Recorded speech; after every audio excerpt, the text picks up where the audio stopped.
Hey guys, Technical with the video for you guys. In today's video, we're going to talk about the new update that Apple has released, which is iOS 16.5 for your iPhone. Here I have the iPhone 14 Pro, and I'm going to talk about downloading the update, some of the key important updates that you need to know that comes with this new update that includes the feature and the security enhancement, and of course any bug fixes that you also need to know, and finally discuss if you should or should not upgrade to iOS 16.5. So if you haven't done so, if you wanted to update, of course you go into your settings and then go to general and software update. You should see iOS 16.5 here available. As you can see here, it's around 800 meg or so. Now this is only available, remember, for iPhone 8 and above. So if you have an older phone, it will not work. You'll need iPhone 8 or newer, since iOS 16 is compatible with iPhone 8 or newer. That's why you'll be able to get an update if you have iPhone 8 or newer. So if you're going to be doing the update, of course, a couple things here. Make sure your phone has at least 50% or more charge, and of course connected to a good Wi-Fi or cellular data. And once you're ready, I recommend here is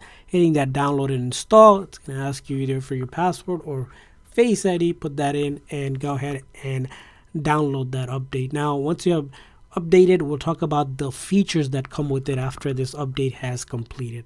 Alright guys, we're back here after updating the phone to iOS 16.5 here. It took about 20 minutes for us, but generally I recommend having at least half an hour whenever you're doing these upgrades themselves, because it depends on how well your download speed is and how big the file is, and then the installation itself. So if you go into here, as you'll notice here, we got updated to iOS 16.5 here, and now with the updates comes some of the features. The first feature you'll probably notice in the settings here, if you go to wallpaper and click on add wallpaper, and then go down here where there's a new section for Pride, specifically this wallpaper itself now is available for you to utilize, which again is very colorful. Of course, the Pride wallpaper, which you can set and have it be featured on your phone. Now the next update you'll probably see if you use Apple News app here. Now you'll see here there's a new tab available for you called Sports, and you can actually follow your favorite team here and then get updates to the live scores for your favorite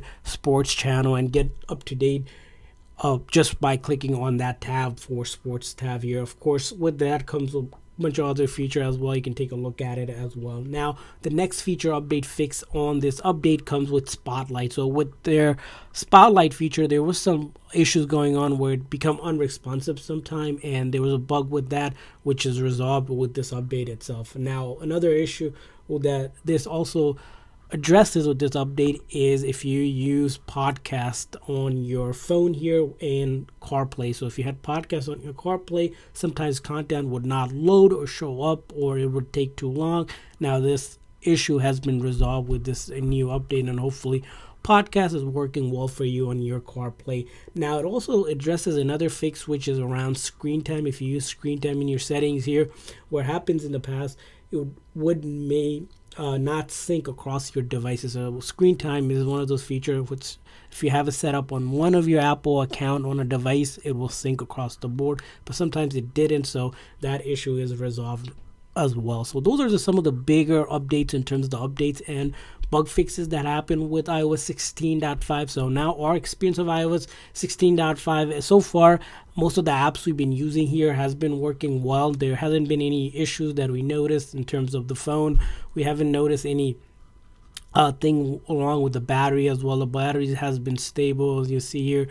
When I'm starting to use most of these apps here that I use by default, from this entertainment to productivity to all of these apps, seems to be working as intended here without any issues. As you can see, of course, that wouldn't be the case because this is, of course, the iPhone 14 Pro here. Now, as you recall, that this update is available for your iPhone 8 and above. And we do probably recommend updating it because 16.5 again is a stable release version, because it's been out and it's one of the later versions of the release itself. Generally, usually the earlier version, sometimes they're a little bit something you worry about, but this one, I guess it's not something you should worry about if you're updating it. So our experience purely, the update again is worth it, and if you want to be up to date with the latest security fixes and making sure your phone is secure, you want to, of course, do the update itself. So that's it for our review of iOS 16.5. Hopefully you guys found this video helpful. If so, please make sure to like and subscribe button for more future tips, tricks, and updates with your Apple devices. Thanks for watching, guys. See you guys next time.